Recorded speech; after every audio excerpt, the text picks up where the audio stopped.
Hello and welcome to another sophisticated Saturday where together we work through my to-do list and get things done around the house together. I'm starting off the day by writing out a to-do list. I have been a little bit scatterbrained recently in the sense that there's just a lot of things that I want to get done, and if I don't write it out, I'm going to forget something and it's not going to get done. I do keep a little bit of a running list on my phone. I also am a paper planner person, so I have a lot of things in my planner. But for the day, I like to break it down and write down just what I want to accomplish that day, which makes it a little bit more manageable in my mind when I can just look at a few things at a time. So I used my glass dry erase board just to write out everything I wanted to do today. And then the next thing I wanted to do was fix my manicure. I had a couple of nails that the nail polish was either chipping and I fully removed the nail, or it just kind of like popped off.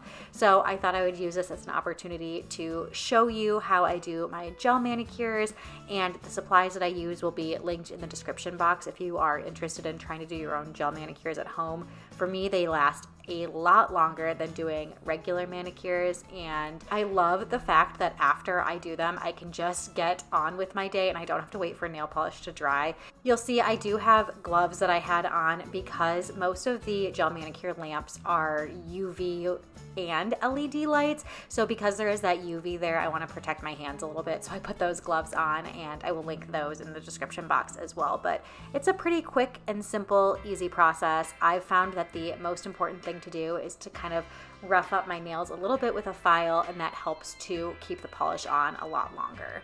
So I also had a few things I wanted to do on my computer while I was in my office. I was working on catching up on emails, as well as getting some recipes that I cooked the past week into my online recipe binder template that I have been loving and using. So I got those all typed up, and I didn't want to bore you with the whole thing. So we are going to skip ahead to the kitchen here. I am showing you real life how messy this kitchen was. There's clearly stuff all over the countertop. That's just how life is, especially on the weekends.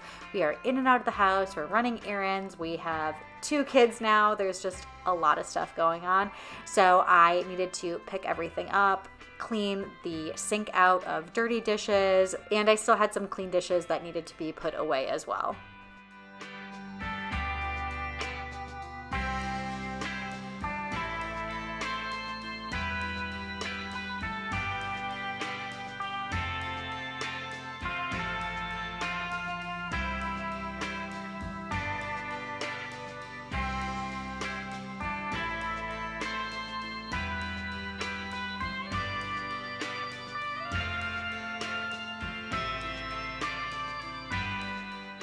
It seems like laundry is never ending. I threw in a load earlier this morning, and I am just going to switch it over to the dryer. My laundry room was also a mess. It just kind of feels like everything was a mess today, and I know mess is relative. It's truly not that bad, but things needed to be cleaned up a little bit, so I am going to take a moment to do that. I have my bottle washer that's out there that has been a lifesaver. If you are a new parent, if you have a baby that is using bottles, I do recommend the Baby Brezza bottle washer. I've had a few people ask me if I like it, and so far, so good, because that was one of my least favorite parts about having a child under the age of 1 last time, was washing bottles and pump parts. So this makes it a little bit easier for me. Back to them days, running around in a gown and a crown, barefoot.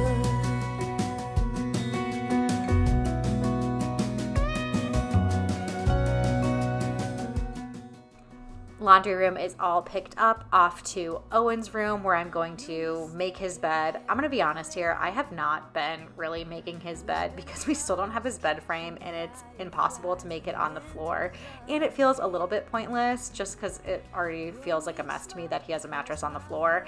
So we are supposed to be getting new bed frame this week. I'm really looking forward to that.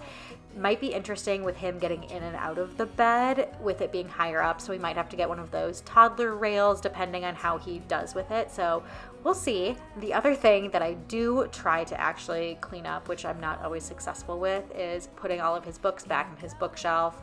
He loves to take out tons of books at a time, read as many stories as he can before bed, which is cute, and I love it. Love that he loves books and loves to read, but it usually leaves quite a bit of a mess in his room, so we have to get those put away.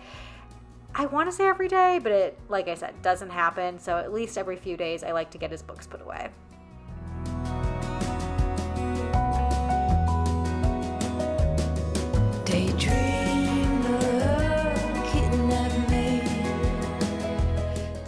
Now into Henry's room, there were a few pieces of clothing, some little sleepers and stuff that I needed to put away in his dresser. Soon I'm gonna have to be reorganizing his dresser a little bit because he is now 3 months and he's growing out of his 0 to 3 month clothing. There was still some newborn stuff that he was fitting into that he's less so fitting into already. So I am going to be sharing more on kids' closets decluttering and some tips and tricks that I have there as well, if that's something that's interesting to you.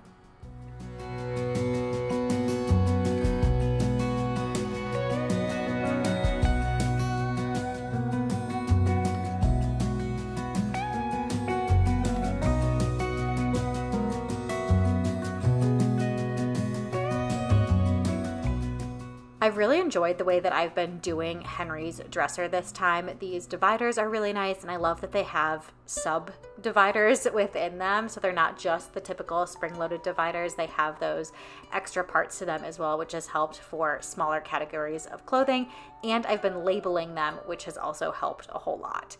I have a couple of other random tasks that we're going to be doing in Henry's room today. This lamp has a remote with it that we added on, and for some reason it wasn't really working anymore. We hadn't used it in a while since we switched Owen to a different room, and Henry should be transitioning into his room in the next few months or so, and I wanted to make sure that was working, so I don't know what was going on, but I got it to work again. The other thing that I thought wasn't working was his audio baby monitor. We do have an extra baby monitor that's just audio only. We used it when we had a nanny because we didn't want her having the login to our Wi-Fi baby monitor, because basically she could like have eyes into our house at any time, which felt like a little bit weird to me that she could go home and then just log on and hear what was going on in our house. So we used the audio one. We also used that to take to family members' houses if we have a kid that's gonna nap there or something. The only thing was we put some tape on the part that has the light that indicates that it's working, and I forgot that we did that, so I thought it just wouldn't power on, but then I realized that there was tape on it and it's working just fine and we don't have to replace it. Now you'll see I am going to do some laundry. Henry is awake from his nap, so I brought him with me to do the laundry. I'm going to hold him while I do the first step of laundry that I always do, which is sorting things first and then folding. And of course, for the folding portion, I need 2 hands. So our cute little baby Henry is going to have to lay on the bed and wiggle around and listen to me chit-chat about clothing and just kind of like narrate what I'm doing, which is usually really good for their language development if you just chat with them, let them know what's going on. And I think he likes to see what's happening.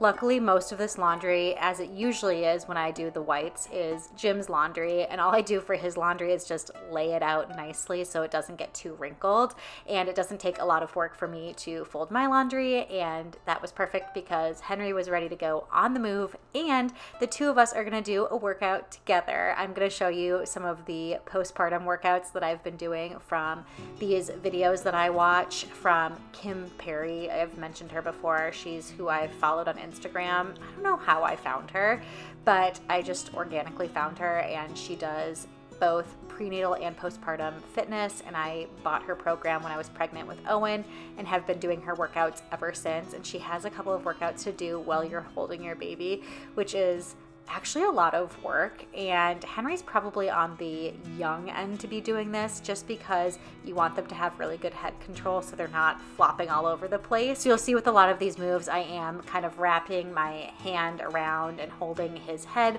keeping him really close to my body just so he is really upright and tight.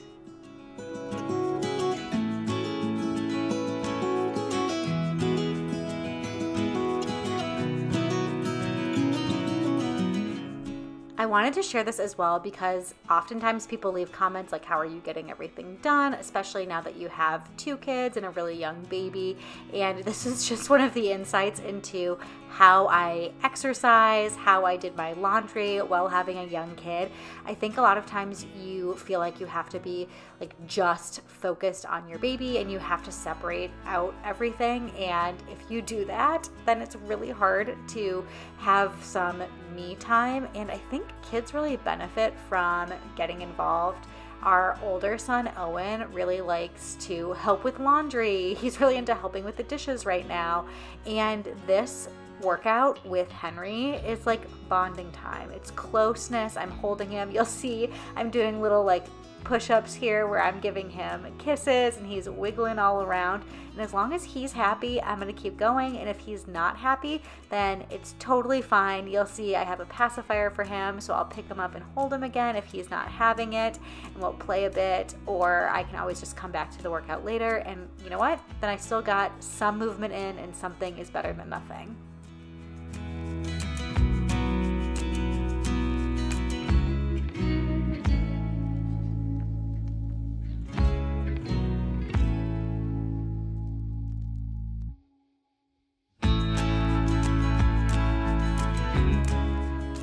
It's so funny because I remember doing some of these moves with Owen when he was a little baby, and he loved doing that one where I put him on my legs and did the bridges up and down.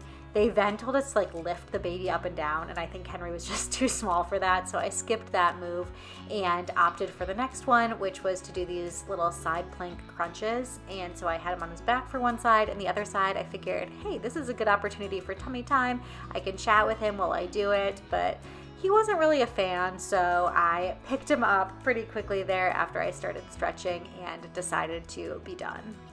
Next, we're gonna head back downstairs to the kitchen. I have a recipe that I wanna get making today. I need to finish getting everything a little bit cleaned up. Like I said, I had those few dishes that were clean that needed to be put away. And the recipe that I'm gonna be making today is a Passover recipe. So if you don't know, I am Jewish and my husband's not. So we have a blended family, and I wanna introduce my kids to the traditions of Judaism and have them exposed to a lot of that. So we are going to be celebrating Passover. We are going to be with my family for Passover, and I wanted to test out a few recipes that are Passover friendly. So again, if you're not familiar with Passover, you do not eat grains. The story is basically that when the Jews were leaving Egypt, the bread did not have enough time to rise. That's why we eat unleavened bread, which is matzah, if you've ever heard of that. So I am using a Jewish, and I think it's actually like Jew-ish, Jewish, like kind of Jewish, from Jake Cohn is the author of the book. And even if you're not Jewish, these recipes are delicious. There definitely are a lot that are traditional Jewish recipes, mostly with a modern twist to it, I would say. So if you've ever wanted to learn how to make challah, or I don't know, there's like a brisket recipe in there, things that kind of are like a little bit more traditional Jewish recipes. But there's also a lot that aren't really Jewish recipes. They're just really good. So I will leave a link in the description box below if you're interested in that cookbook.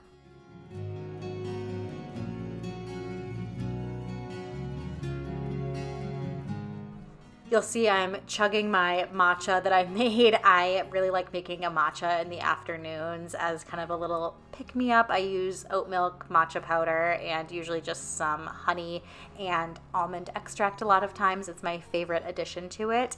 But for the recipe that we're making, because I'm sure you're dying to know, I am making some brownies that are brownies with macaroons kind of mixed together. So it's a little twist on a regular brownie, and there is no flour in there. It uses coconut flour and shredded coconut, cocoa powder, all of those types of things. So it is kosher for Passover.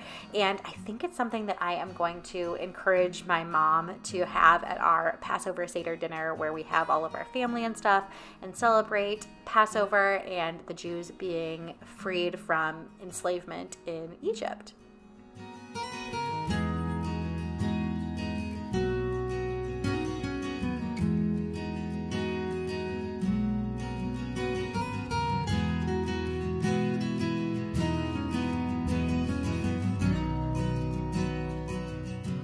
This recipe did have quite a few steps to it. There were chilling steps and steps of making the brownie layer and then the macaroon layer and stuff. So it does take a while to make this recipe, but it wasn't difficult at all. It was really easy to make. So I am now starting on the macaroon part where you need to whip some egg whites there, and I'm getting all of those into my mixing bowl, my stand mixer, and getting the egg whites to a stiff peak texture, and then I can add in all of the other ingredients, the sugar and the shredded coconut and vanilla extract and all of that.